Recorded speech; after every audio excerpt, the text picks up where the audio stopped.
I promised you guys last week a story called The Value of the Skeletons in Your Closet. Yeah. From Regiment Mama Raquel, not to be confused with Regiment Mama Calliope. We love you too, baby. She begins, I'm starting to realize that I'm different, even though I'm fairly normal. And that's a good thing. I just got back from a family reunion on my mom's side of the family, so please allow me to explain my family tree. It's always interesting when you go to a family reunion. Oh, yeah. As long as you're not looking for a date, that is. That's not good. What, too soon? That's not good. That's not good at all. They talk about that in the good book as well. My mother's the fourth child out of 10.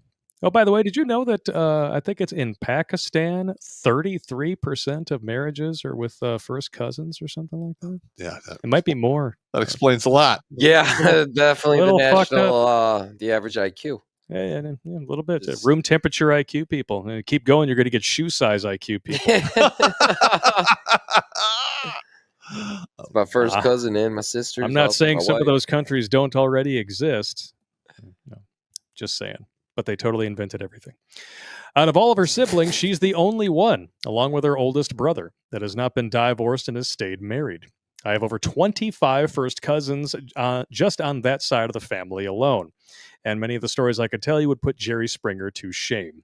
I think my mom holds the championship. She's got 91 natural first cousins. That's a whole lot of worn-out whistle sacks. Those Irish Catholics don't really use the prophylactics, do they? No. Getting a little raw dog in the road whore action going on.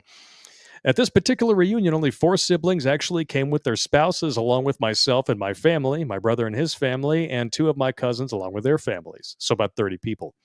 During our visit, I was able to catch up with my aunties, and it was great, but not great. Great to see them, be with them, but so sad to hear how many of my cousins are in a bad way.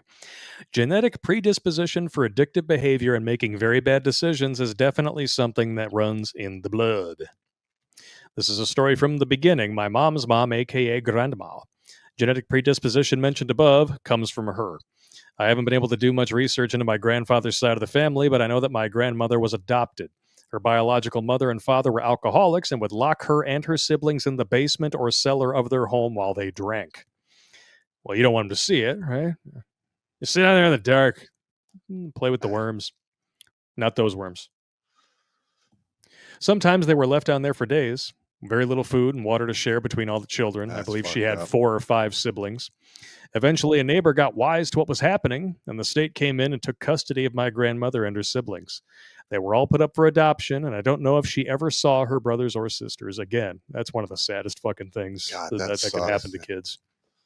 She was adopted by a very, very good and loving nuclear family.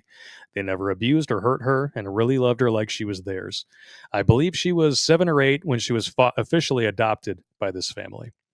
Now, to my knowledge, the grandmother never drank or did drugs of any kind, but I can attest that in our family, if anyone ever does, the wheels are in motion. My grandmother, from what I can tell, was a very good mother, raised her children the best she knew how. Her husband, my grandfather, was admittedly a bit of a chauvinist. He thought that women should be barefoot and pregnant, and that's what he did. He kept his wife barefoot and pregnant. His mistake was focusing on quantity and not quality. I know that personally I have a very big family by today's standards with 5 children, but having children was always something that was very purposeful between my husband and I, and we wanted to make sure that all of our children would get sufficient time with us to raise them with a good moral code and a high standard of character. Don't get me wrong, there are no guarantees in life on what your children end up becoming, but at least I can stand in front of God with a clear conscience on Judgment Day and answer for how I chose to raise my children. For Grandpa, having lots of kids was more like a trophy of sorts, I guess.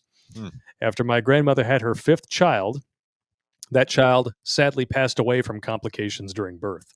It was a very devastating time for her and the family. However, as I have connected the dots of her life, I began to notice a disconnect here. She was a very active mother, cooked, cleaned, sewed, everything you would expect from a 1950s traditional mom.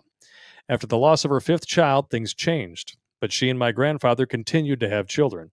They left the raising of the children to the older siblings. My mom tells me that from the time she was about 10, she began getting all of her younger siblings ready for church, walking all of them to the church on Sunday morning without her mom and her dad. She was expected to make her own clothes, succeed at school, but also take her younger siblings with her everywhere as often as possible, and also hold a job. Look, I get it when income is only so much and you only have food for 7, but you have 9. Older siblings catch on and help with family responsibilities. Needless to say, when my mom graduated high school, she got married the day after and started her new life with my dad. When my mom became pregnant with me, she was 20, and my grandmother was pregnant with her 10th child, and she was 42. Damn. Yes, I have an uncle who's only 6 months older than me. Wow. Woo. As my sister is 16 years older than me, so I have a niece who is 7 years younger. So she's always seen me as more of an older brother than uncle. That's how it goes. Now, you would think that visiting grandma and grandpa would be a great time. Lots of family, tons of cousins, and when everyone was there, it was a great time because I had people that liked me that were around. I truly believe that cousins have the potential to become the best of friends when they visit grandma's house. However, when it was just my family visiting, it sucked. Grandpa worked full-time and never got out of his chair. He had an awesome swimming pool with a slide, and he drained it because he didn't want to sit outside and watch any of us kids in the pool. In my opinion, he was kind of lazy.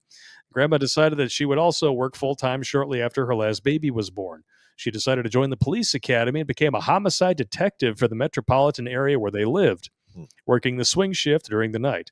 It's actually pretty funny because she was only 4'11", and so when she would come out of her room dressed for work, it looked like she was playing dress-up. But she was a certified sharpshooter. All right. I think that job made her very bitter. Oh, yeah, you see the worst of humanity on a regular basis. We'll see how positive you are. Yeah, that is true. I'm just saying.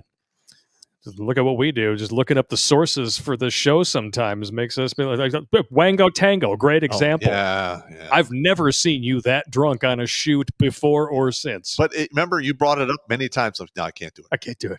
And then finally I was like, oh, dude, this is episode 400. We got to do Wango Tango. And you're like, fine. I brought that. I was like, just give me the papers. I'll look it all up. He's like, fine. He gives me this fucking Bible full of PDF files and just like, yeah, I'm going to be here for a while, aren't I? But I scripted that episode carefully so that we wouldn't have to worry about how drunk you were.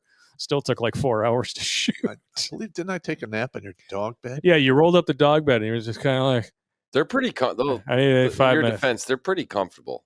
Just give me 5 minutes. I've had that moonshine. It's fucking on my ship.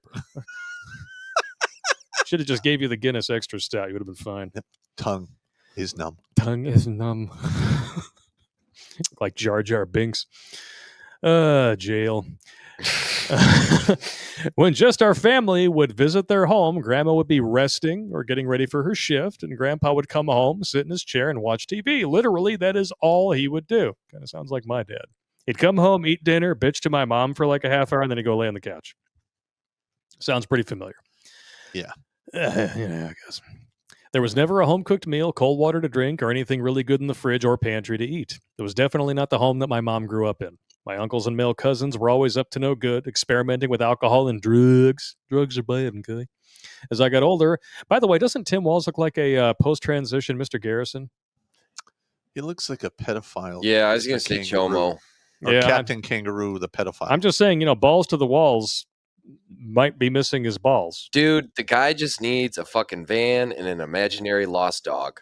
That's it. Or free ice cream. And free ice cream. Or a sign that says free ice cream.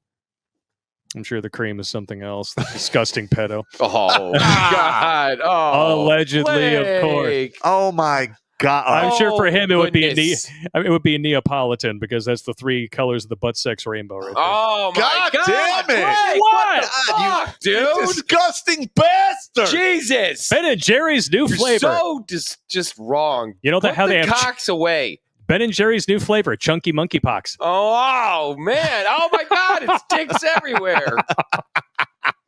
We're getting this story's too serious. We got to lighten it up a little bit. Sorry. Very, very good story, and it shows you that sometimes shit happens. But I'm just saying. Where were we there? As I got older, I began to hate visiting my grandmother's home. I remember expressing this to my mom at about 10 years old, and she was so upset with me. But eventually, she began to see how miserable it made her children to visit, and our visits became less frequent. What ultimately ended up happening is my mom's younger siblings all have criminal records with serious addictions. I find it ironic that my grandmother, who was a detective during the entire time she was working, her children were doing illegal things right under her nose.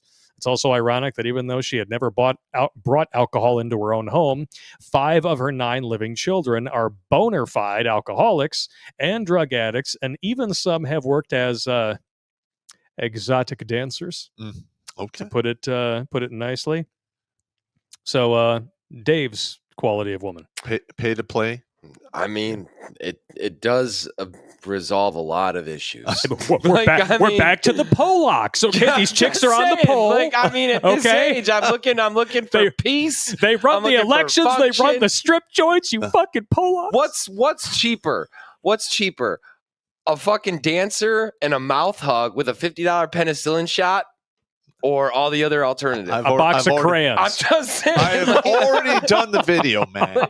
I've already compared the math. You can never turn a hoe into a housewife. Like, it's just like, Jesus. It's like, I can't help it. I'm older now. I don't, like, it just don't, the other shit don't work. It's like, yeah, I know. Expensive pussy, cheap pussy, pussy's pussy. Just somebody 5 minutes, let me go home. Somebody sent me a video of a stand-up comedian who was like talking about how all these young chicks, they just have, that there's nothing more flagrantly awful than the ego of a 20-year-old girl now. Because like he said, he was at a bar and this chick's like, I bet I'm hotter than your wife. He's like, yeah, but you're not hotter than my family and my mortgage. I'm gonna no.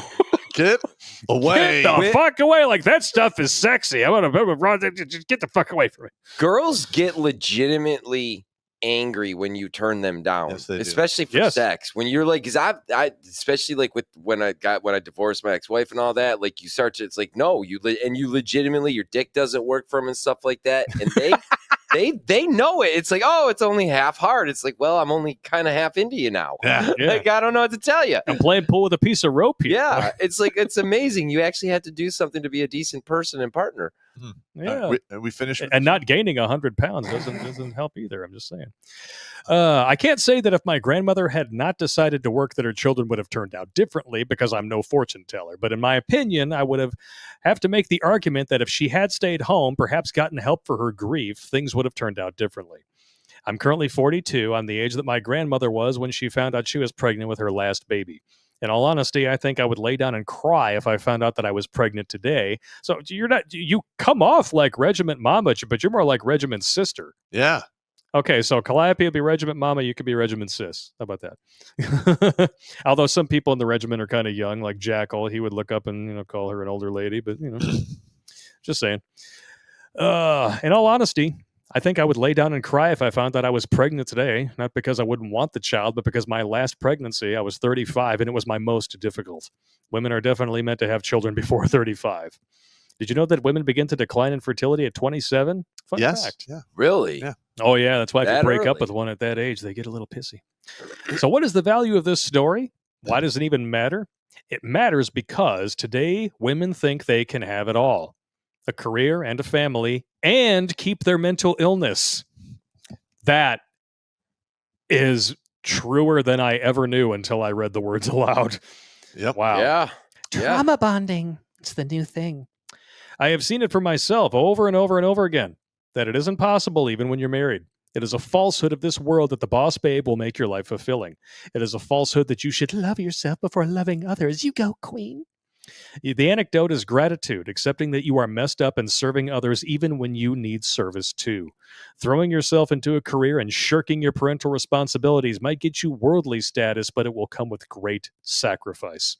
I personally come to learn that sacrifice is one of God's laws, and I know that in order to achieve greatness, sacrifice is required. However, the choice is yours on where you want to make that sacrifice. Do you sacrifice your family and leave them to the systems of society? Fuck that!